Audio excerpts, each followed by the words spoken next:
안녕하세요. 위클리 비글TV입니다. 오늘 준비한 소식은 중국의 제20 전투기는 과연 어떤 전투기인지 KF-X와 비교를 해보며 알아보도록 하겠습니다. 중국은 1990년대부터 JXS라고 불린 스텔스 전투기 제작 프로젝트를 개시하였습니다. J20은 그 결과 중 하나이며 미국, 러시아 다음으로 제작된 5세대 스텔스 전투기입니다. 2010년 12월 그 모습이 공개되었고 2011년 1월 20여 분의 시험 비행에 성공하였습니다. 미국의 군사 전문가들은 중국의 스텔스기는 2020년쯤에야 개발이 될 것이라 예상하였으나 J20은 이 예상을 깨고 10년 앞당겨 개발되어 적지 않은 충격을 주었습니다. J20은 중국 성도 전투기 설계 연구소가 설계했고 성도 비행비기 공업사가 제조하여 중국의 J10, J11 등 4세대 전투기의 후속 기종으로 개발한 것으로 레이더는 A사 레이더를 장착했고 전체적인 항공 전자장비, 운항 시스템은 J10과는 달리 완전히 새로운 체계로 장착하였습니다. 이렇게 개발된 J20 실전 배치에 대한 갑론을박이 있었지만 시진핑이 실전 배치 행사에 참석하면서 사실상 배치하고 있는 것으로 확인되었습니다. 하지만 이도 믿을만한 정보는 못 된다는 의견이 제법 많습니다. 그 이유는 중국의 기술력이 부족해 J20이 중국 공군이 원하는 성능을 내지 못하기 때문에 이를 억지로 만들어낼수록 손해이며 주변국들에게 엉망인 성능이 들통날까 두렵기 때문입니다.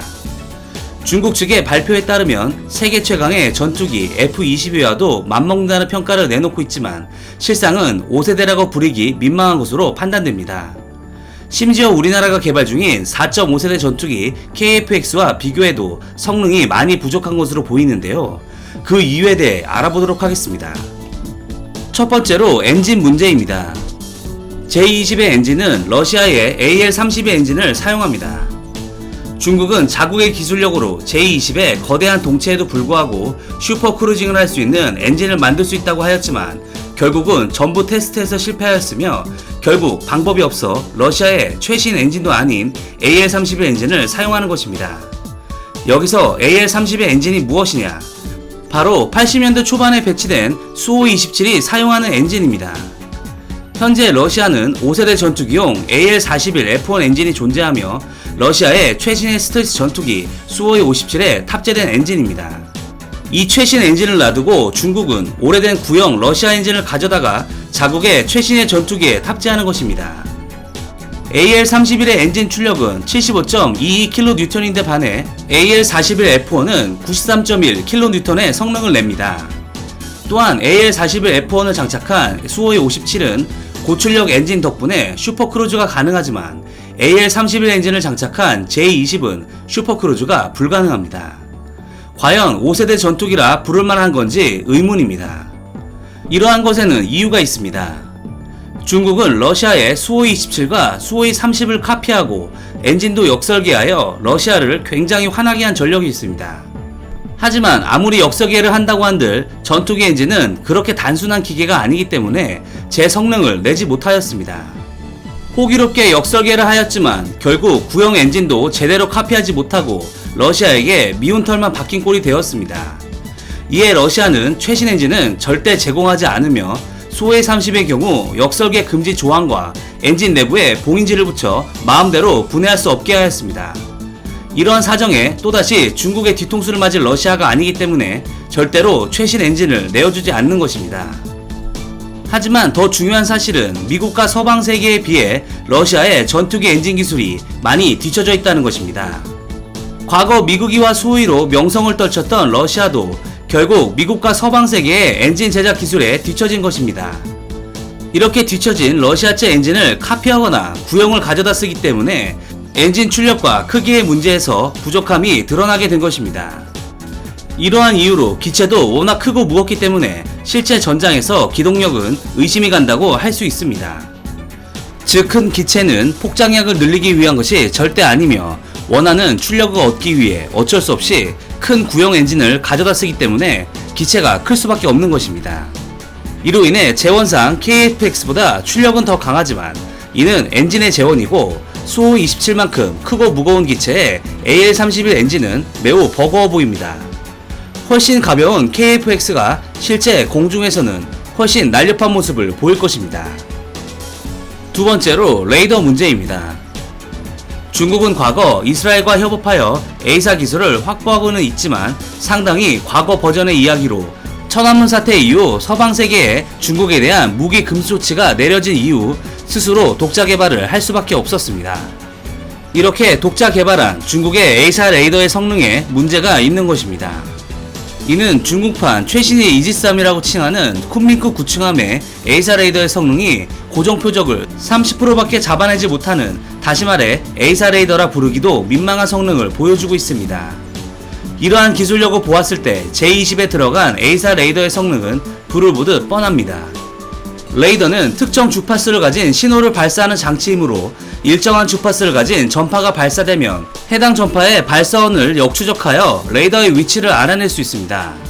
그러나 A사 레이더는 임의의 주파수를 가진 여러 개의 전파를 조합하여 발사할 수 있으므로 여러 개의 주파수를 복잡하게 섞어 자연적으로 발생하는 배경 전파와 구분이 가지 않도록 위장합니다. 하지만 성능이 부족한 J20의 A사 레이더는 조사를 할 경우 쉽게 발각이 되는 것입니다. 한국, 일본의 전투기들을 비롯한 대만의 F-16 개량형 전투기에도 쉽게 발각이 될 수 있습니다. 또한 레이더 고유의 성능에도 의심이 갑니다. 큰 기체로 인해 J20의 A사 모듈을 약 1800개 이상 배치한 것으로 알려졌는데, 이는 불필요한 전기 소모와 열 발생으로 탐지될 거리를 오히려 제공하는 꼴이 되는 것입니다. 그런데도 중국은 왜 1800개 이상의 모듈을 배치하였을까요? 답은 뻔합니다. 성능이 안 나오기 때문에 한 개의 모듈도 아쉬운 것입니다. 만약에 서방 세계 아니면 KF-X의 A사 레이더 성능만 나와도 1200개의 모듈이면 충분할 것입니다. 정리하자면 부족한 A사 레이더의 성능으로 탐지율이 올라가고 적을 찾는 능력 또한 떨어지며 적의 재민 공격에도 취약해지는 것입니다. 이는 5세대 전투기로 절대 볼 수 없습니다. 만약 KF-X와 J20 간 공준전 발생을 가정하였을 때 KF-X는 먼 거리에서 J20을 미리 발견하고 미티어 미사일을 발사하여 교전을 쉽게 정리할 수 있습니다. 이 외에도 기체에 카드나를 적용하여 RCS의 증가, 부실한 스텔스 설계, 믿을 수 없는 스텔스 도료 등 많은 문제점들이 나오겠지만 그래도 5세대 스텔스기라고 한 만큼 방심은 금물입니다. 중국이 원하는 J20의 역할은 동아시아의 패권을 확실히 장악하기 위한 게임 체인저 역할을 원하고 있습니다. 하지만 게임 체인저는커녕 훈련 및 배치도 제대로 못하고 있는 상황입니다. 그 이유는 결국 여러 경로로 J20의 성능 미달이 드러나게 된다면 중국의 입지가 약해지기 때문입니다. 물론 J20의 대수를 압도적으로 늘려 숫자로 제압하는 방법도 있다고는 하지만 현대의 전장은 숫자로 얘기하기에는, 특히 전투기와 같은 첨단 장비끼리의 대결에서는 숫자가 다가 아니기 때문에 많은 돈을 투자하여 종이 호랑이를 잔뜩 뽑기에도 중국으로서는 매우 부담이 아닐 수 없기 때문입니다.